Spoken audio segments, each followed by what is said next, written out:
You're listening to the Macks with Sterling and Taylor Mack.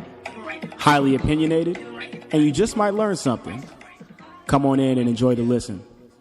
Welcome back, ladies and gentlemen. Another week, another day, another dollar to the Macks podcast. Obviously, Sterling over there on the West Coast. I'm over here on the East. We also have another guest on the West Coast. We have a television writer joining us today. No picture, all voice. His name is Cam Squires. Cam, welcome to the show. Hey, thanks for having me. I appreciate it. Like Sterling, how you doing? You're based out there in LA. How's the weather? How's living? How's life going so far before we dive into these big topics that we got going on? Weather's good. Just waiting for this break tomorrow, and just hopefully soak it all in, do some day drinking, and keep it chill. Keep it chill. So if people don't know, when you look at the picture that pops up, Cam is on the left side of the picture. Since he didn't want to be having the face on for this YouTube live. You know, it's all right. I know my hair ain't going good. That's why I got the hat on. Everybody knows when you see hat rolling, that means the hair ain't doing good. But you know who's doing good right now as he took number 1 through 25 on iTunes top 25 list. And that is Drake after he released Scorpion with the part A and a part B side. I will just dive right into it. Reviews, both of y'all, round robin. What did you guys think of Scorpion when Drake released this album? Sterling, I'll let you go first. Listen, I'm a Drake fan. I think the album's good. It's not what I was expecting, to be honest with you. It's not. There's not like all these. I don't know. I kind of expected just a ton of bangers to just come out of this, and that didn't happen. But I think side B is really good. I think the first 3 songs on side A are really good too, and then like 8 out of 10 is really good. I don't know. Blue Tent is probably my favorite song in the album. I think it's a good album. I think the more I've listened to it too, I think Drake always grows on you. The more I've listened to it, the more I've started to kind of bob my head a little bit to some of the early songs on side A. But again, it isn't what I expected, but I still think it's like, it's still one of those like really good Drake albums. Yeah, and I definitely think that's fair. The word that I would use is just like average, but you know, Drake average is obviously going to be above average for, you know, the overall rap game, I suppose. I think the Pitchfork article that I read was like Drake is one of those few too big to fail artists, so doesn't really matter what he puts out. Like stans, fans, whatever, are always going to be like, this is great in some capacity. But that being said, you know, I always say the same thing about Drake, which is as a human being, his music reflects that he has not grown as a human being. And even mentions having a child in songs, and then the next song will be like sliding into girls' DMs. And it's like, dog, you can't have it both ways. You're either grown or you're not grown. Like, but can you have a kid and slide in DMs? Can you not do that? When do you stop? When do you have to stop sliding in DMs? The stuff that Drake literally sings about as a regular dude who's not Drake is a dude who's going to a therapist every week and like, yo, my life is all screwed up. I can agree with that. I can fully agree with that. For clarification out there as it's hitting the waves, it's not true, but I want it to be true. When Drake says, I only love my bed and my mama, I'm sorry, the middle name for his child is supposed to be Adonis in my bed. No. I know it's not. I know it's not real, but I think I did a deep dive. I was like, I need to know because people are retweeting that I didn't know for sure if this is real. Yeah. So what I'm referring to, if I can find the tweet, I'll put it up here. It's Drake's kid's full name is like Adonis, my bed, Mahbed. I don't know whatever last name, Graham, I guess. And they're like, he's saying my bed and my mama, I'm sorry. And my bed is supposed to be his kid, but obviously it's a joke. Because if people believe that, you're just absolutely gullible and you eat up anything on social media. Dog, like 60,000 retweets. You know what kind of world we're living in right now. Like people will just look, read, believe, and then regurgitate. That's we're in a world right now where Google was invented for us to fact check information ourselves when we're talking conversation, and no one takes the 2 seconds anymore just to go on, you know what, hold on, let me Google that real quick and let me see what it is. Everybody just takes stuff at face value and just runs off. It's awful. It's terrible. It's absolutely terrible. It's crazy. I agree. But I'm with you on the no growth really on Drake. I can agree with that. But so that was what I was about to go back to. Why? I mean, I don't remember this conversation about Lil Wayne's lyrics, right? When Wayne was great. I don't hear this about Rick Ross's lyrics. Like, we just started having this conversation about how Jay-Z needed to evolve his lyrics and stop talking about selling crack when he stopped selling crack in like 92, right? Like, it's 2018. It's strange to me that we do this. And listen, Drake, and we're talking about evolve within relationships. I don't know if he has. I think evolving within relationships is very difficult, right? So it's interesting that we want to see this from Drake, this like grown up person, when he's really still trying to like find himself. Probably, I have no idea, right? I've never met Drake, so. Well, there's different types of evolution, right? I mean, like if nobody got tired of Lil Wayne's lyrics, Lil Wayne would still be the greatest rapper alive right now, right? But now people look back at Lil Wayne and they look back with nostalgia because they're like, man, I remember when I could stomach all that stuff, and I can't stomach that stuff no more, or at least in small doses, I can stomach it now.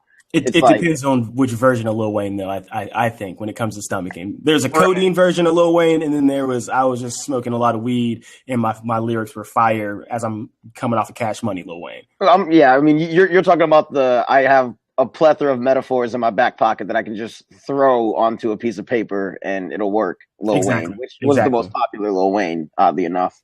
But like there's different types of evolution. Like even I want to see, when I mean like Drake growing up, I want to see an evolution in the actual lyrics that he says. Like there's like, it's not necessarily a subject matter as much as like, yo, dude, like let me see you like actually like put together some stuff that's more about like life outside of, like social, like what's in his head. You know what I mean? I don't know what's in his head. I just know that he really cares a lot about himself, and maybe he's a little anxious, but like what's going on in Drake's head? Like that's what I feel like he's never been able to realistically like and genuinely put in a track or on an album. Like, and that's why I feel like he'll never really be like Kendrick. Okay, well let's not do that here. We're not going to go. Okay, I threw my hook out there. You didn't bite. It's fine. I didn't bite. No, I'm not biting because I think it's so unfair to do that, right? They are two different rappers. The same thing with J. Cole, right? J. Cole and Drake are two different rappers, and I think J. Cole is a better rapper than Drake, right? Mm-hmm. But I still like Drake's music more, I should say, right? So. Yeah. Listen, I'm with you on that fact, right? That we don't really we don't really know what Drake is about, outside of, like you said, outside of the fact that like he has these relationships that he likes to be able to really illuminate on a piece of paper and like give us these songs, which I also think is kind of cool, right? I think you said this at one point, and Cam and ourselves, I've known Cam for a long time, but at one point. Cam, you said that Drake makes music for like this generation's guys, and it's not a good thing, and it's not a bad thing, but it's just like a thing, right? Yeah, I would alter that to at least nowish. Drake makes music for people that think that they're listening to something deep, but they're really just like listening to somebody who's telling them like what they already do. Like he's a self-fulfilling prophecy. Right. Like, he's making music for people that are going to run to social media and then quote tweet this as like some type of inspirational or inspiring quote on Twitter or social media, or Twitter or like Instagram, as if they're a deep person, but really they haven't even scratched the surface. Exactly. It's like the people who will post a picture of Tupac with a quote from Tupac, about not trusting the government. And then be like, yo, but like I'm mad pro-life. You know what I mean?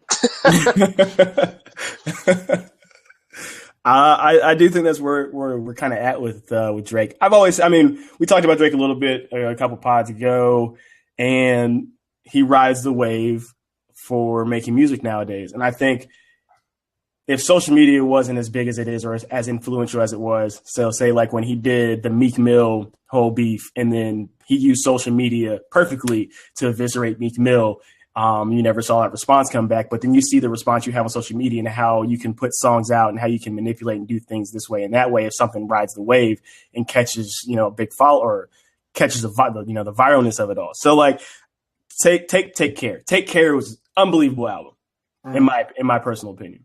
Agree. And then because Take Care had songs if you wanted to, have the bang, if you want to go a little, throw the motto on, if you want to get a little bit soft, go with some Rihanna Take Care, then finish it up a little bit of Marvin's Room. There was a mixture of stuff in there that wasn't specifically geared to just what everybody's already hearing and what's kind of just the biggest things that you see on social media now. So like, my point being is, Drake, I feel, would have had a different evolution if that wasn't his mindset kind of going into making this album. That's kind of my take on that. Well, I feel like that's an interesting take, but I feel like the one thing that people forget about themselves, because everybody looks back at Take Care, and for me, even Nothing Was the Same. Everybody looks back at those albums. Like, think about who you were and at what point in your life you were at when those albums came out. And like, that's probably why you're like, man, that has like a special place in my heart, because like I was in college and we were trying to party, but then like, I could put the album on and I could put on Marvin's Room and like chill in my room or something like there's like a bunch of associations that you can make with where you were at in life with the music that Drake was making. And he basically just does that all the time. But now that I'm on the better side of 25, I'm like, dog, I can't listen to this anymore. It's starting to bleed into the rest of everything else. Like, it's got great beats for sure. But like, if I'm trying to listen to something that like I actually feel like because to me, music is a medium. It's an artistic medium through which you can better yourself and educate yourself. And I just feel like I'm not getting that type of catharsis, emotional catharsis from Drake anymore. But so I think I think it's also like what you're looking for, right? If you're looking for that kind of emotional or intellectual release, right? Like, you're looking in the wrong. I wouldn't look for that from Waka Flocka, right? French Montana doesn't do that for me. Waka Flocka is not considered one of the best rappers of the era right now. No, oh my god. Wait, what'd you say? It kind of cut out. I couldn't hear. What'd you say, Cam? I'm just saying. I'm sorry, and Sterling, continue. I'm sorry, but like, Waka Flocka is not considered one of the best rappers of the era right now. So of course, like, that's not going to be a method of judgment for him. But if you're talking about Drake, that is a fair assessment. But I'm sorry, I cut you off. So keep going. No, I'm with you on. I think music does become very nostalgic, right? Where you remember where you were, or like what an album made you feel. You talked about Marvin's Room, right? Like, there's these certain songs that like they put you in this place in time. I think with Drake, I always think about this with artists. Like, I know what J. Cole is going to give me, right? J. Cole is going to make me think. He's going to like push boundaries a little bit. Kendrick's going to do the same thing, right? Mm-hmm. And that's what we used to get from Kanye. Now, like, I have no idea what I'm getting from Kanye, right? Like, with Drake, I know that I'm getting songs that like are kind of emotional. They might also be bangers, like club bangers, and they're just like kind of fun songs to listen to. About relationships. I think that's what I know about him, right? So I can go into that space mentally and be like, this is what I'm prepared for. I think if you're prepared for something else with Drake, I think you're almost doing him a disservice, right? Yeah, that's fair. Go ahead, Taylor. Sorry. I was gonna disagree with you on that one, because I was thinking more like, I don't look for anything. I don't know. I guess like you're saying, at the time period, I was in college when Take Care was really getting big, blah blah blah blah blah. But I don't really look for anything out of Drake. I just want, if I hear a fire beat, I want somebody's lyrics to ride up with that beat. So the whole A side to me, fire production. Mm-hmm. But like you said about it, like overall, it was average from Drake. I like some of the beats I heard, I was like, damn, like Jay-Z could really kill this if this was just Jay riding on this. Mm.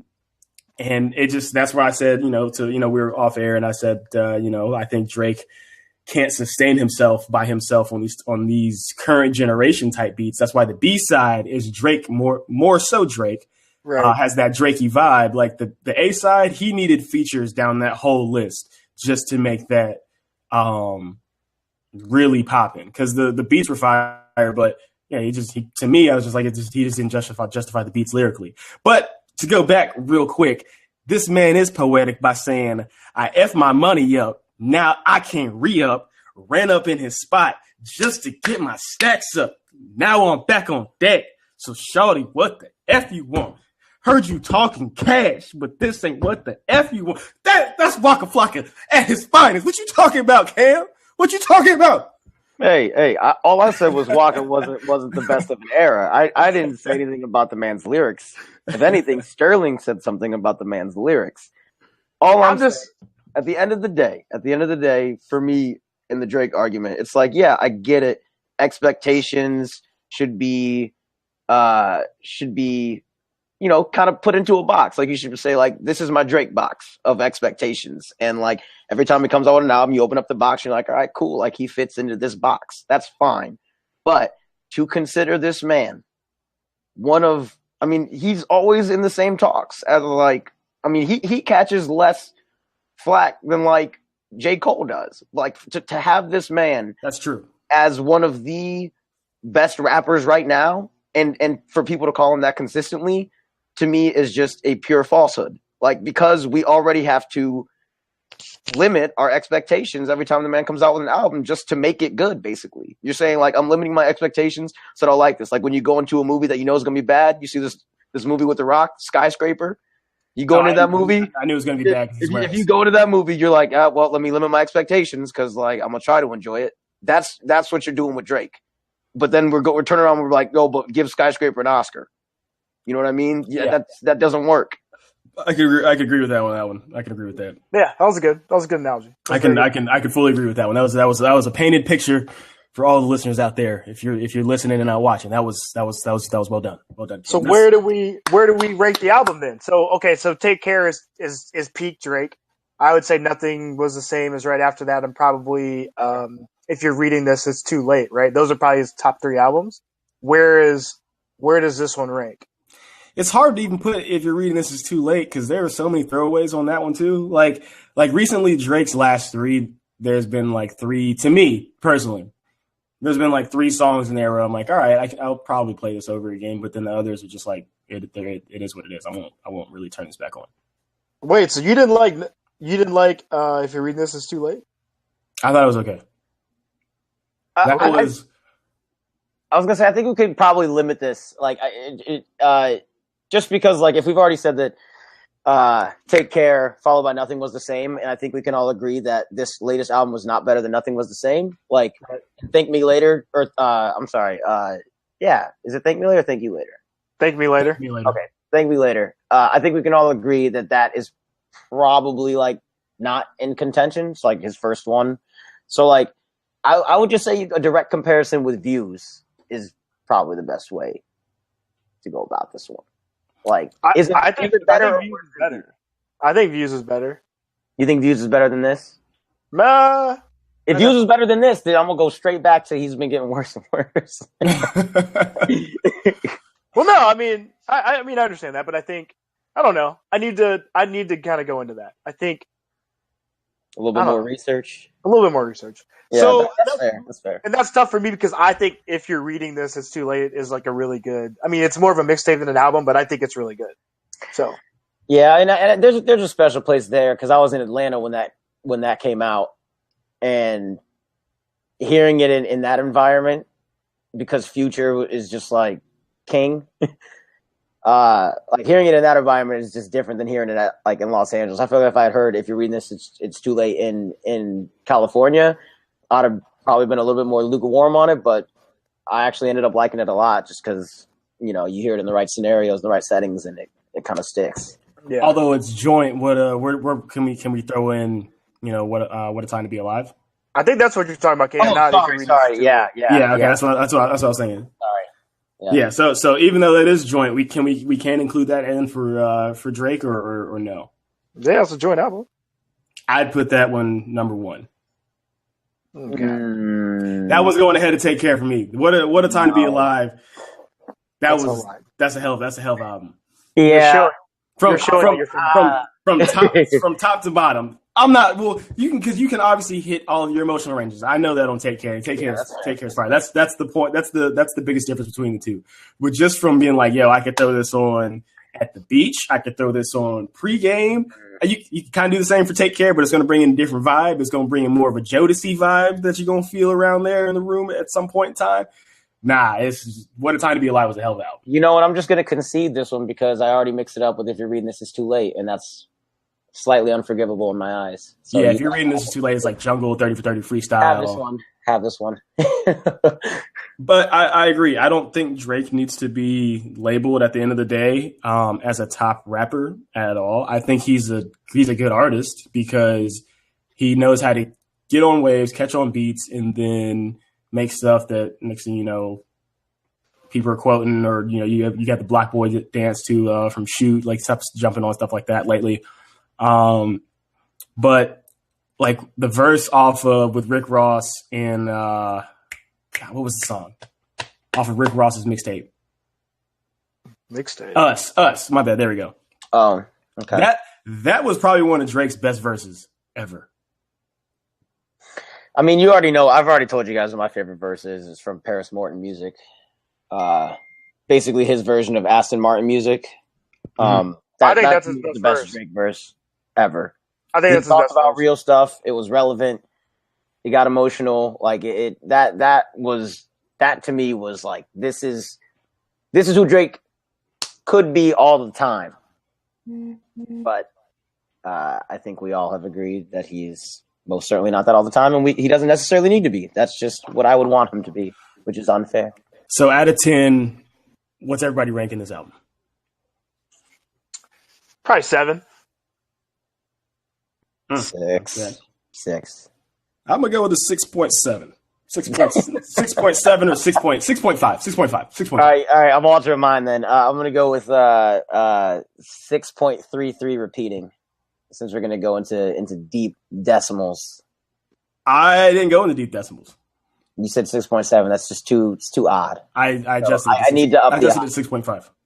Oh, okay. So then I'm just gonna go back to a regular 6. I only went to the 10th place. I didn't go to the hundreds. I didn't go that deep now. All right. But 6.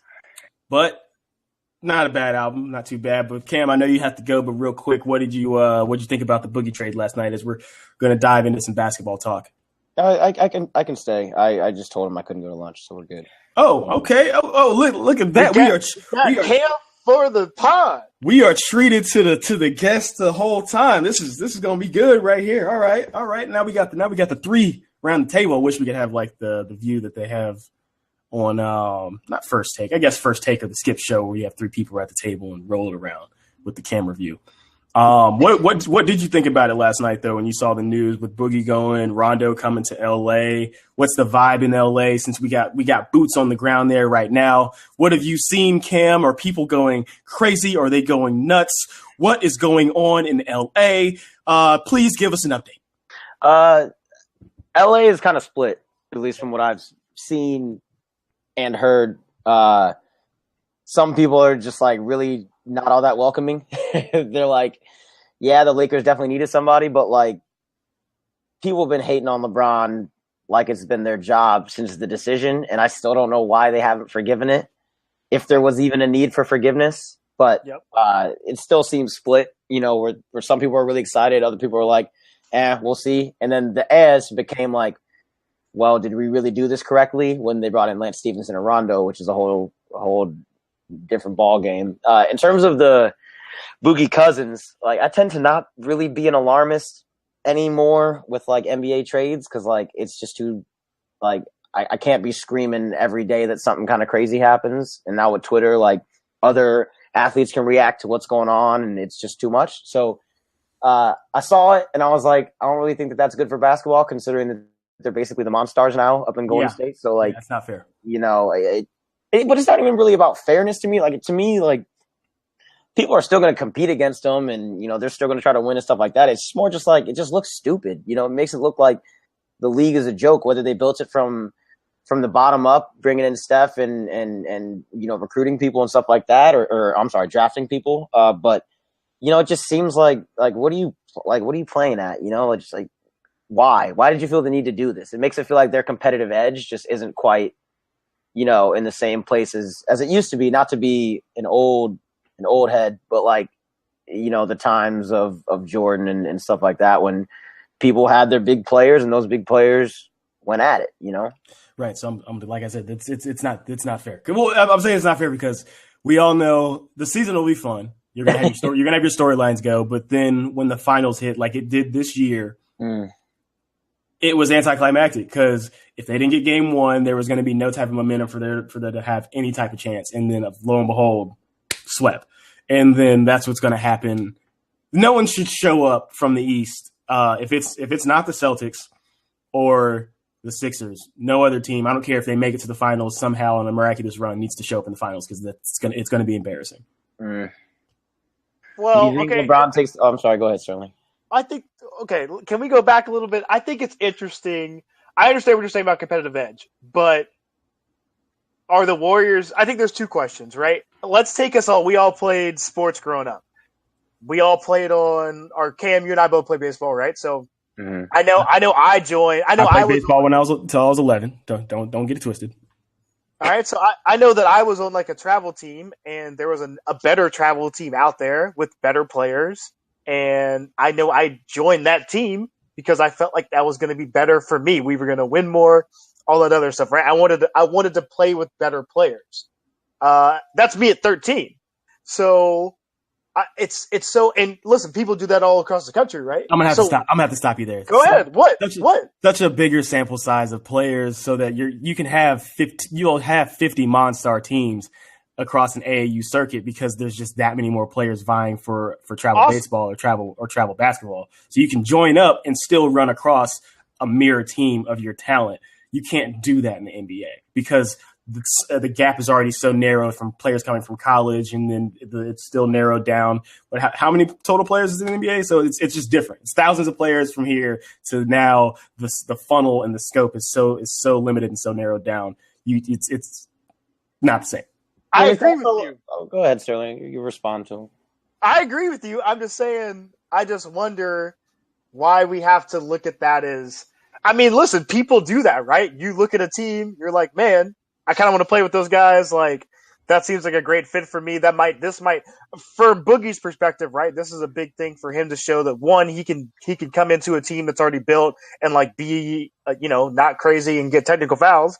And also like, people weren't going to pay him what he should get paid because he's coming off an Achilles injury. So He takes this opportunity to come in and can play. I'm totally with you, right? No, of course. No, but I'm with you I'm with you on though, like trying to get on a good team. Like you think like your talent matches with the talents of that, Yeah, but I don't know, man. Like I don't know. But part of the basically the travel team you played on is an amalgamation of all the best players that were probably around your area at the time, right? So like you're kind of already on the team that is the best people that you're around already. So then you go play other teams that are elsewhere that are also an amalgamation of that's all the NBA is, right? It's like these are all the best players from college or from Africa or Europe or wherever, right? Asia, and like we're bringing them all here. So like now you're just trying to be excessive. Now you're like, oh well, I'm already in the best of the best and amongst the best of the best, but I want to be with the best, the best, the best, the best, the best, the best, the best. You know what I mean? Like why are we here? The best, the best. Sir. I'm just saying. I'm just saying. Like it's excessive at that point. It's like you're recruiting for Men in Black. Hey, you know what?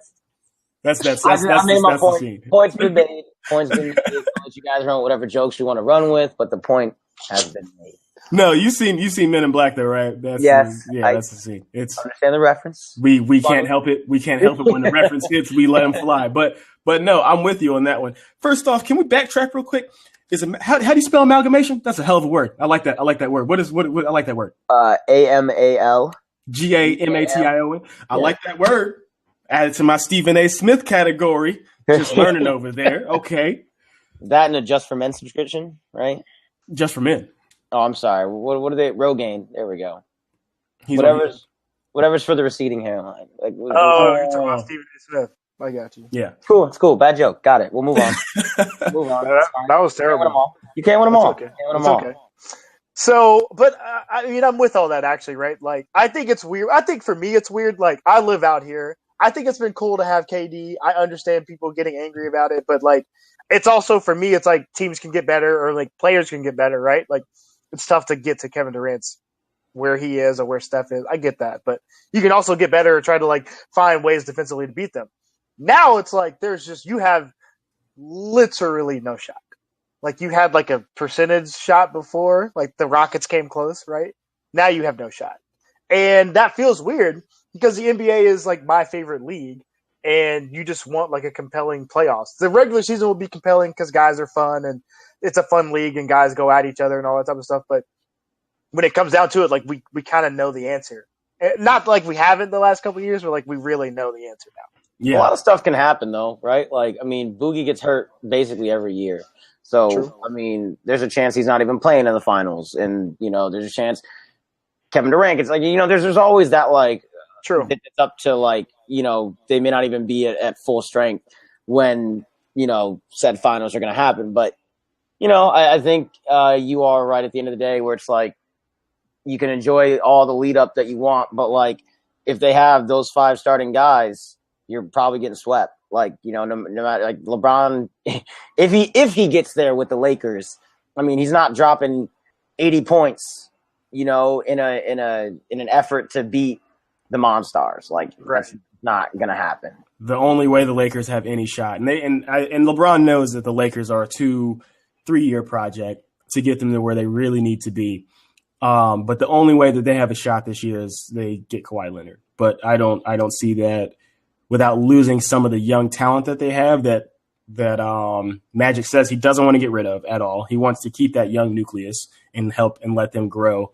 And then also cap room. So like that's the only way that they can be truly competitive. But if that happens on the flip side, I feel bad for Pop because I don't think this is a Kawhi Pop thing. I think Kawhi likes Pop, but I don't.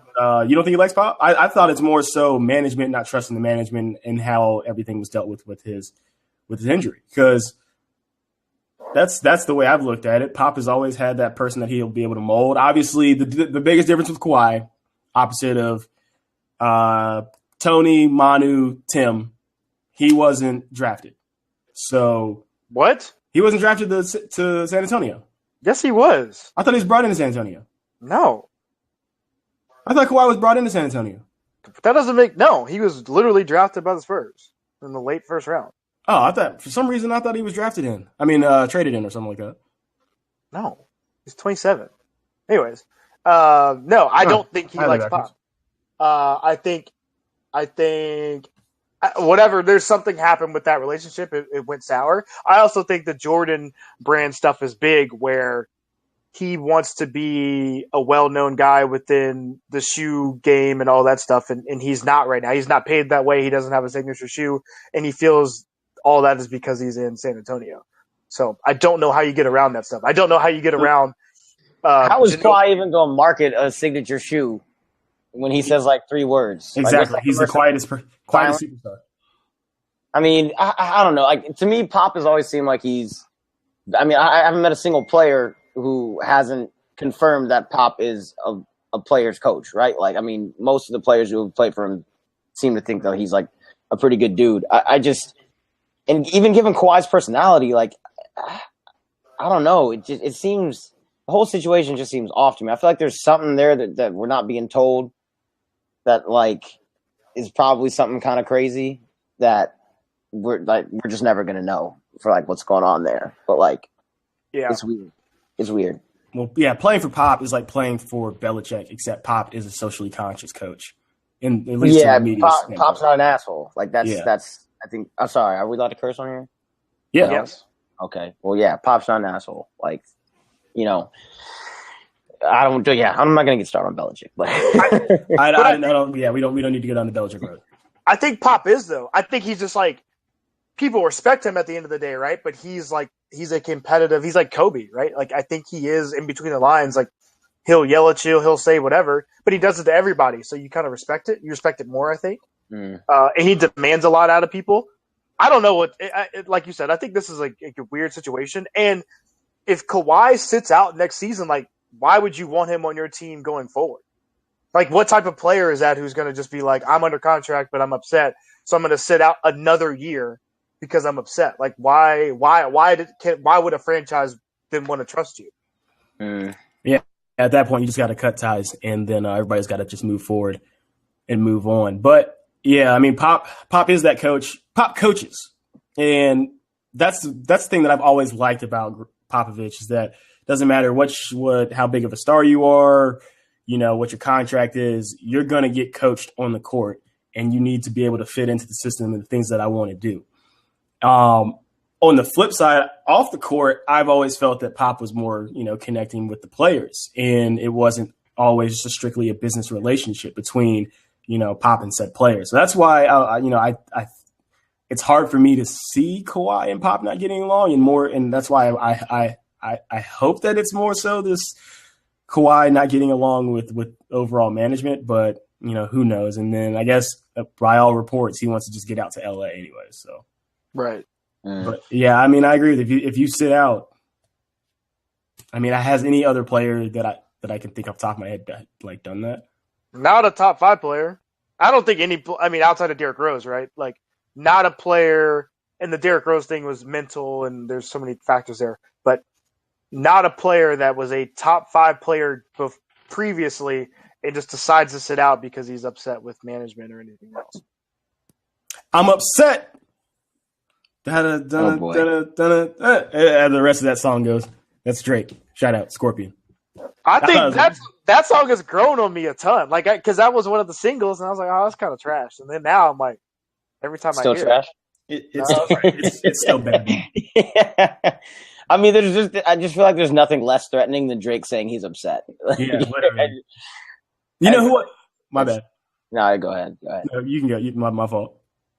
No, it was just going to be further confirming that Drake is not tough.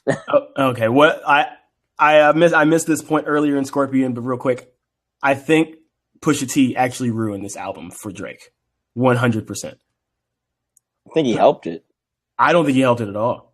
I think he heard it because I think he changed it. I think he changed the album, right? He changed the album completely, I think, because he had to address the kid who he was actually hiding. Then he came with that really, really soft verse of I wasn't hiding my kid from the world, I was hiding my world from the kid. And everybody's like, oh, Drake is such an awesome dad. Look at that.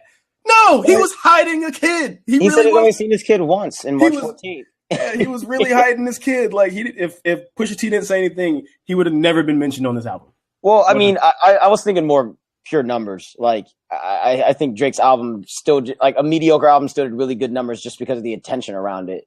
That's what I think Pusha T helped. The Pusha T push, if you will. Yeah, there's no such thing as bad press, bad pub. Yeah, and again, it just doesn't matter. Like people are gonna love this dude. You know what I mean? Like they're just gonna love this dude regardless. He's hit that level of like people will love him regardless. Like unless he's caught up in some Cosby stuff or something like that.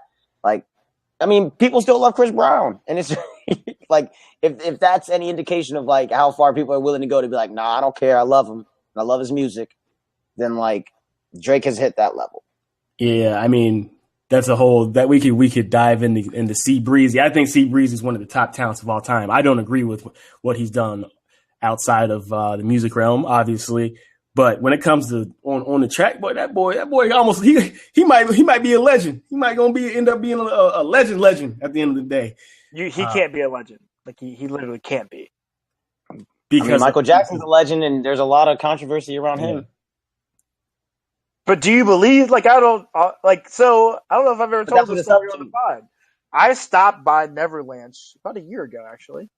Like a year ago, like this time, and I was on my way back from Santa Barbara. So if you drive from Santa Barbara to San Francisco, there's a little place where the Neverland Ranch used to be, and stopped off there. Like you can't really see like the house is way back from where the fence is, but like there's all these love notes to Michael, and like you can kind of see the house back there. Some people from the town like were on a Sunday run, and they stopped by, and I talked to them, and they like one thing that is very interesting to me is Neverland Ranch. Again, this is where Michael used to live, is across from 2 schools, a middle school and an elementary school. And I find it interesting that people from the town like were so like, and of course, like people get brainwashed, or you're just like, oh, you don't believe stuff. But people from the town, right, were just like, yeah, Michael was awesome. Like he did stuff at the schools all the time. Like he was so giving, all this other stuff. And I'm sitting there thinking, like, if I had a kid, I would not let Michael Jackson around my kid, right? But just to hear people talking that way, it makes you think, right? There were always questions about some of the validity around the allegations. So it's just that struck me as like very odd, right? And I don't know if I've ever talked about that. So they were, high praising of Michael. Didn't say a bad word about him. Did they drop, kind of any other hints about into the allegations possibly, like to that were opposite of the allegations, just in conversation, saying, like what else did they kind of say, I guess? Yeah, they were like, they were like, I forget exactly what, it was a couple. I forget exactly what the guy said, but he was like, essentially he was like, it's a shame that all this stuff came out because none of it was like, from our standpoint, true. And I was like, huh, okay. I mean, I have and again, this is just me on a Sunday, stopping by Neverland Ranch, kind of hungover, coming back from Santa Barbara, right? So, I mean, where the Squires family stands on things Michael Jackson. But I will say this. I think at the end of the day, what everybody can kind of agree on is that he probably did some weird stuff that isn't kosher in most normal families. Yes. But I don't think he hurt anybody. Like, I don't think he hurt anybody intentionally, unintentionally, whatever. I don't think he hurt a child. I don't think he really has that in him. But I think we can all agree that he probably did some weird stuff, laying down with him in bed, stuff where it's I don't know if you guys. I mean, you guys have seen Chappelle's show, right? Where he's like, no. He's like, yeah, he's like, I don't think Mike did any of this stuff, and he's like, oh, so you let your kids sleep in the same bed as him? He's like, no, F no, no, I would not let my kids sleep in the same bed as Michael Jackson, but I don't think he hurt anybody, man.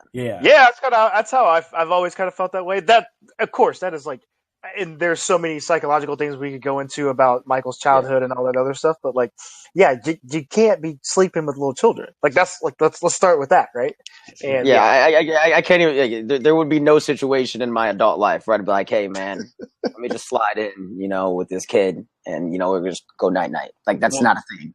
Well, thank you for making that. on a short story time to follow up on that one. I've played in the biggest stadiums in the world. Heard the loudest crowds. I have never heard a crowd, and this is post whatever vehicle domestic violence assault case against Rihanna. I have never heard a arena scream so loud for one single person, and that was Chris Brown when he was on his Fame tour, I think, on that album in CT. Never heard an arena erupt that loud, and it was all girls screaming for Chris Brown. Location? I mean, that's so different. Connecticut. That's so different. It's he's a superstar. And again, like Cam said, people, for whatever reason, right? It's I don't know if you were going to say that earlier about Lance Stevenson, right? We look at Lance Stevenson's antics on the floor and we laugh at it, but then he has two very terrible domestic violence cases in his past. And we don't talk about that stuff. For whatever reason. I didn't even know that. For whatever reason. Oh, so for whatever reason, and I don't know, I think it's maybe the way that we've always viewed women or something, right? There's something inherently wrong in our society how we don't. It's we allow stuff like that to continue to occur without giving the due process to those victims out there, and then we go forward and we hype these guys up like Chris Brown and Lance Stevenson or whoever, right? And then we just forget about their past, and it's a weird thing that we do in society where we don't do that to other. We definitely don't do that for a reverse, right? If Hope Solo, every time you talk about Hope Solo, people bring up the fact that she has a domestic violence case, right? And that doesn't happen for men. Yeah, I mean that's what makes the. I think you're kind of right on the money, Sterling. I mean, that's what makes the "This Is America" video so good, right? Granted, Donald Glover's dealing in terms of race in America. But he's walking around, right, and dancing around dressed like a slave, kind of doing minstrel, kind of crazy, over, sort of exaggerated actions. And you look in the background, people are jumping off the roof, and there's fires, and people are beating each other up, and cars are it's crazy in the background of that music video. But the whole point is yo, we're just watching these black people dance just to get our attention diverted from all the crazy shit that's going on around us in the world, and to forget about all the stuff that happened. I think that metaphor can be applied to most things, especially in terms of marginalized people or peoples, I guess, in the country, is like, hey, don't look at this, look at this. It's like that old magician's trick. Like you missed what was in the one hand because you're looking at the other hand, right? Right. And I don't think that's ever going to stop. I think that'll probably forever. That structure, it seems like it just continues to roll. It's like a beast that you can't. It's a train you can't get off the tracks. Yeah, until people stop being marginalized, which I don't think that'll ever stop. Do y'all think Donald Glover stole that song? Did y'all see that? Wait, I listened to the two samples. So there's a story that came out. Twitter obviously been doing Twitter things. And they dug deep, found that, some artists came out with, can't remember the title of the song, but they said Childish ripped off basically the bass line and the bones of that song to make This Is America. There are some slight similarities in the transition to the heavy bass from kind of the intro-ish, but the sounds are, I think, still different. And if Childish was kind of inspired off of it, cool, but I don't think he stole this kid's song. Yeah. I mean, I don't know. I haven't read enough about it, so I think I'm just gonna let y'all talk about, because I don't know. I don't want to talk about something that I don't know. I'll see if I can pipe this into the. I want to trust him blindly, but I'm like, I'm also, he's also probably like my favorite artist, like main figure in pop culture right now. So like, I want to trust him, but I just don't know. Yeah. I'll be able to do that later. I can't do it right now. I was gonna try and pipe in both songs if I could, just as a quick snippet, so you could hear the back and forth. But a quick Twitter search. I mean, I'll put it on for the final portion of this cut. But America, don't got you slipping up. Look how I'm living up. Police be tripping up. Yeah, this is America. Guns in my area. I got the strap. I'm young and I'm black in America. They try to attack and embarrass us. Y'all don't want your daughters to marry us, but they let us dick, so I tear it up.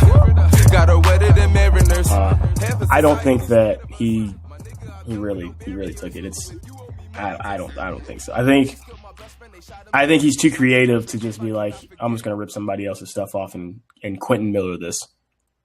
Yeah, I mean, there's the whole thing. It's like I forget what the disease is called, but like it's the same thing with stand-up comedians, where Louis C.K. says Dane Cook like bit some of his jokes, and basically Dane Cook claimed it was this disease. I think it starts with a C or something. That's like you heard something before, you didn't know you had heard it before, and then you regurgitate it as if it's your own because you had heard it somewhere and it's in your head. Right. You didn't know where you'd heard it.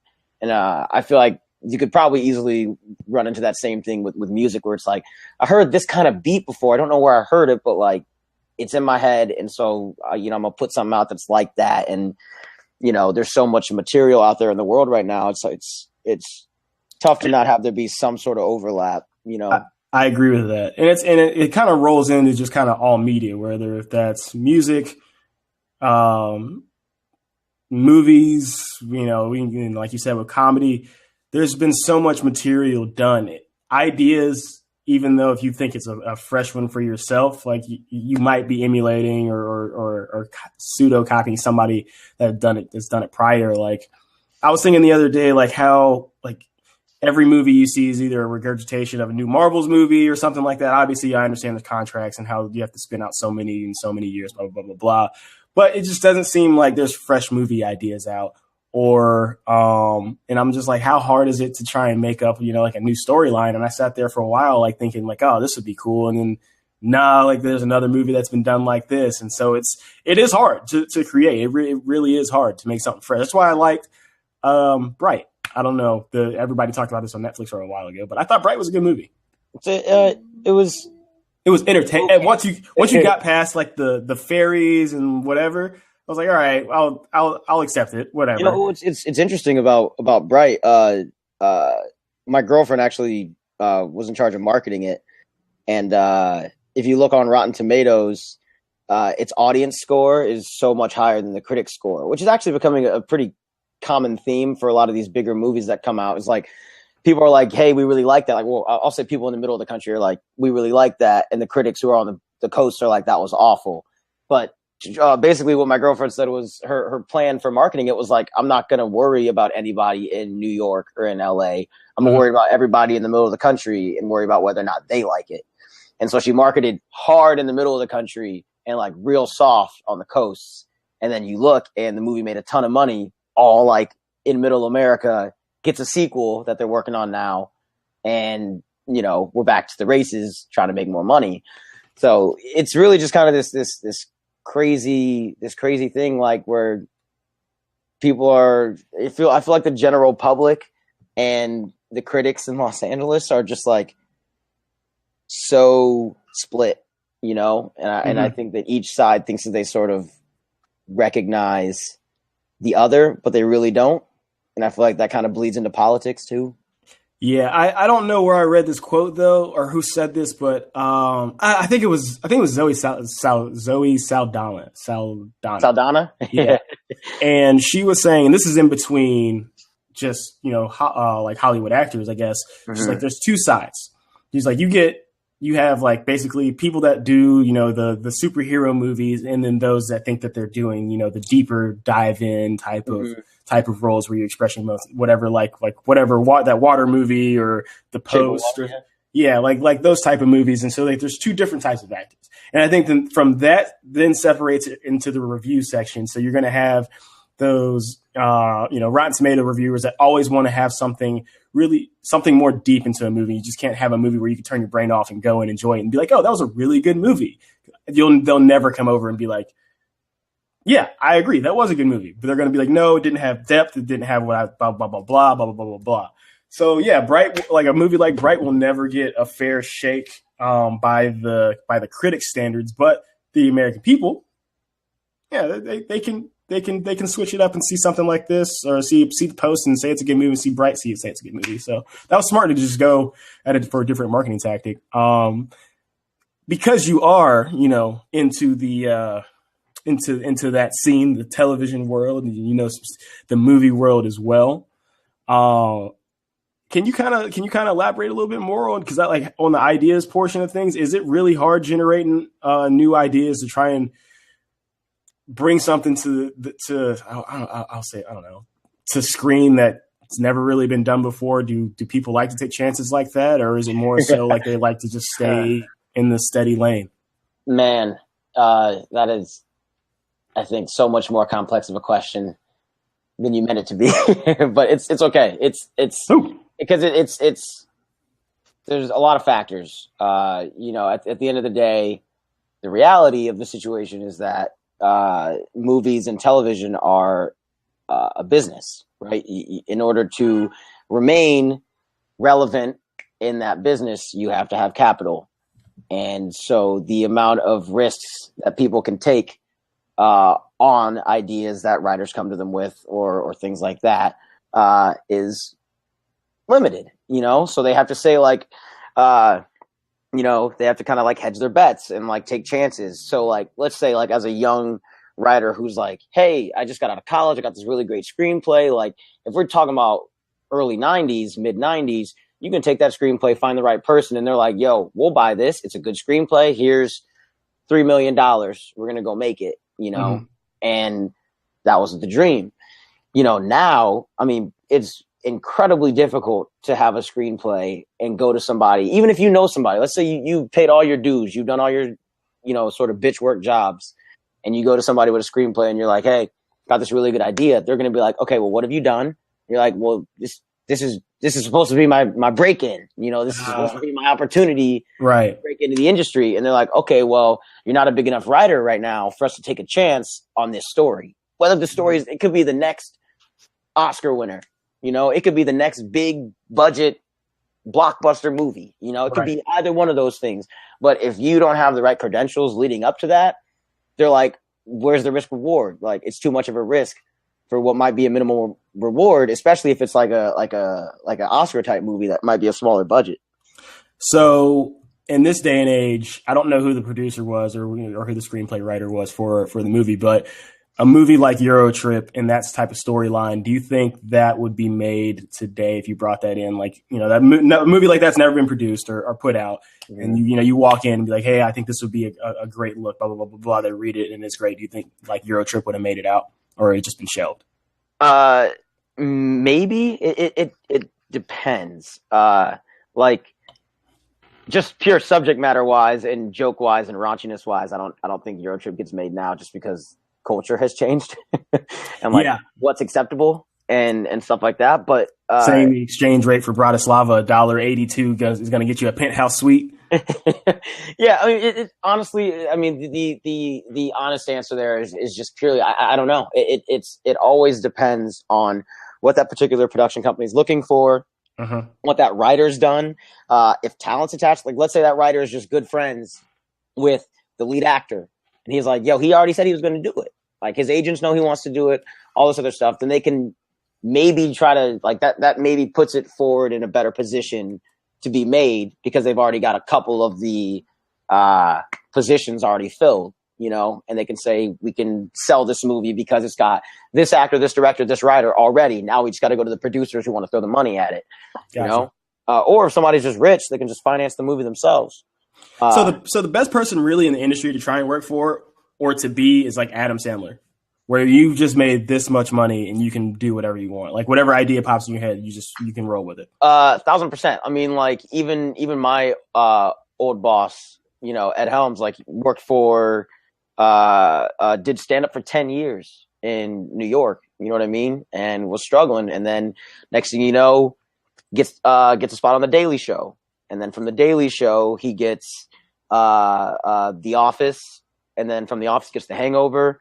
And then next thing you know, like he's in a bunch of movies, right? And now he's got a production company where he's like, okay, like, sure, we're funded by Universal because we have a deal at Universal, but like, I'm in charge of like scripts that come into me and saying like, I want to try to make this. And then he pitches it around town. And like, that's like probably the one level under the Adam Sandlers of the world, which is like, I have all this money just because I've made this money. I don't necessarily need a deal anywhere, but Adam Sandler has a deal at Netflix. But like, I don't need a deal anywhere. Just go out and make whatever movie I want.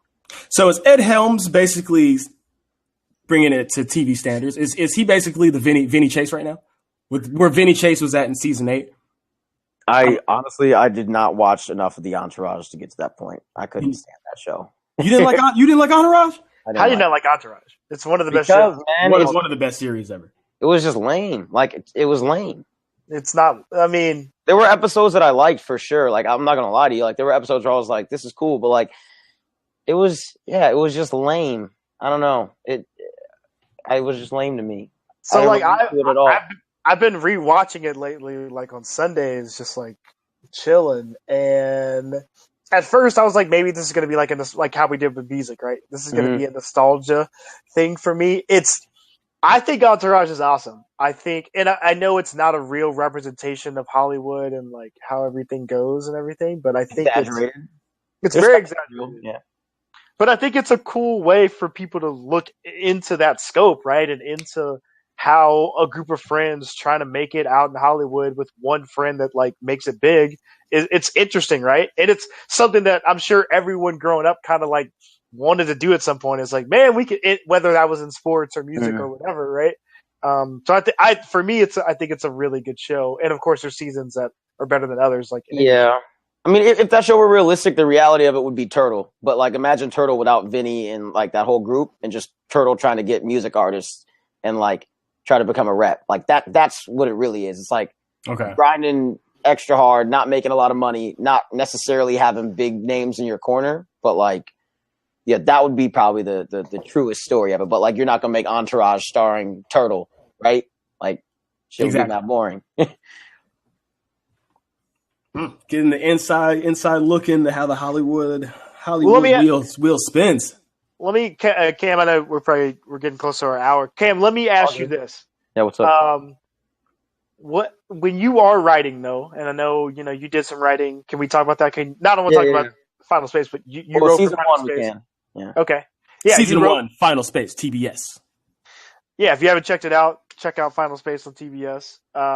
You wrote for that. How does that work? Right, you're writing for a show, do you just get a concept and they're like, "Hey, we want you to this is the concept for this episode," or are you all just kind of like brainstorming and you write something and they just kind of like take your lead as you're writing? So it kind of depends on the show and the creator. So like the creator of Final Space had an idea basically for like he had a whole season arc kind of set up. So our first day was just like, at least as a writer's assistant on season 1, the first day was like idea dump. Like everybody do your sci-fi research, go watch sci-fi movies, think about your favorite sci-fi movies, concepts that are kind of in your head that you'd want to see, on screen, just dump them. And so like my job was basically to take all of those notes and make them somewhat concise so that we could just like reach back and say like, oh, we had this really cool idea for like a skin suit joke, or we had this really cool idea for like this giant hand coming out of space. Like, like all like cool ideas like that fit within the framework that we were already kind of given by the creator. So then once it's time for people to write their episodes, we all outline together as a group. So we say like, what's this first episode or what's this third episode or what's this fifth episode going to be about? Outline it together. And then they go write like a full detailed outline, turn it in, that gets approved. And then they go off and they write the script where they can like add in their own jokes, but keep the bigger ones that we had kind of talked about as a greater unit. And go from there. And then it goes through, probably cool. About 8 to 10 more drafts from there, just based on the showrunner and creator doing their pass, TBS giving them notes, them having to do another draft from there, and then production company notes, going back, doing another draft, and then doing an animatic, and then like notes on the animatic, and then you redo the script based on the animatic. It's a whole process. Granted, probably longer because it was an animated show, but right. Yeah, it starts with just giant idea dump. Then you sort of form those into, whatever the theme of that episode is going to be. You kind of take those ideas and you morph them into that theme and make sure that everything checks out. And then you just go right. So do you guys, kind of do it how South Park does it a little bit? I know South Park tailors, current events and other things, but do you take that same kind of pattern of, the show's created a week prior, or is everything kind of already? I don't know if you can elaborate. South Park is absurd. I mean, the fact that they turn around shows in a week is okay. So you guys aren't doing it. I mean, honestly, it is truly insane how they do that. I mean, our show. Cool. I mean, if you're able to talk about it or anything. Yeah, I mean, well, I'll say this. I wrote episode 6 for season 1, and I wrote the very first draft. Well, actually, there was already a draft written, and then I basically got to do sort of like a rewrite. So the very first draft written was maybe like January or so, February of 2016. Mm-hmm. And then I'm sorry, or 2017. And then I wrote my draft like early March or like mid-March or something of 2017. And the episode didn't air until late April or maybe late March, early April of 2018.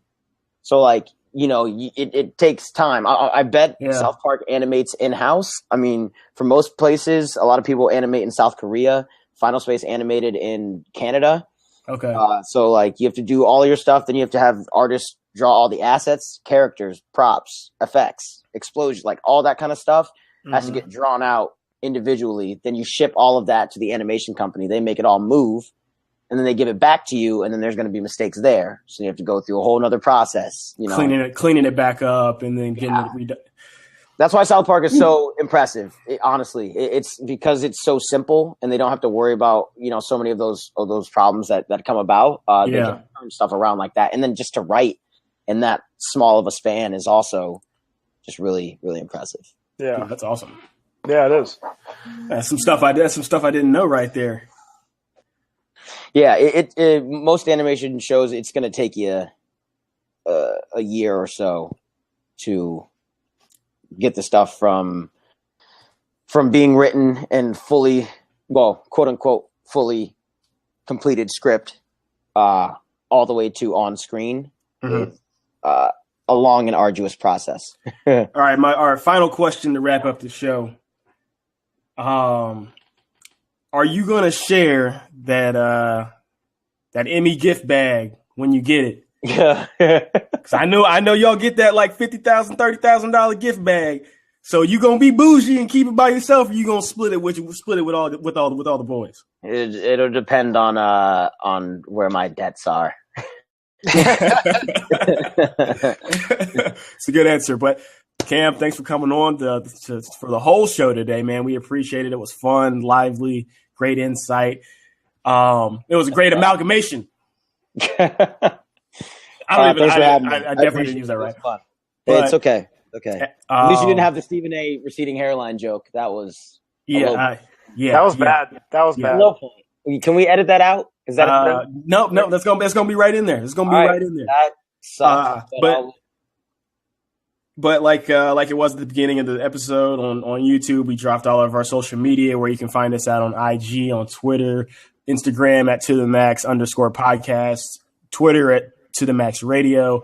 Obviously, Spotify, you can search us now at To The Max, YouTube To The Max. We To The Max everywhere. You might see a couple things coming up, also logo wise as we make some changes. You saw all the places to follow and subscribe there. Cam, appreciate it. Shout out your Twitter one time at us, Cam. Thanks for having me. And yeah, it's just at Cam Squires, CAMSQUIRES. Real simple. Go follow him on Twitter. It's the same on Instagram, right? I think that's just Cam_Squires. Very, very not creative with my names. Boom, boom, boom. Hey, but we're going to have it posted at the beginning of the video as well, so you can all see it there, and you heard it again. Thank you all for listening. Keep on subscribing. Keep on supporting us. We appreciate it all. This is To The Max.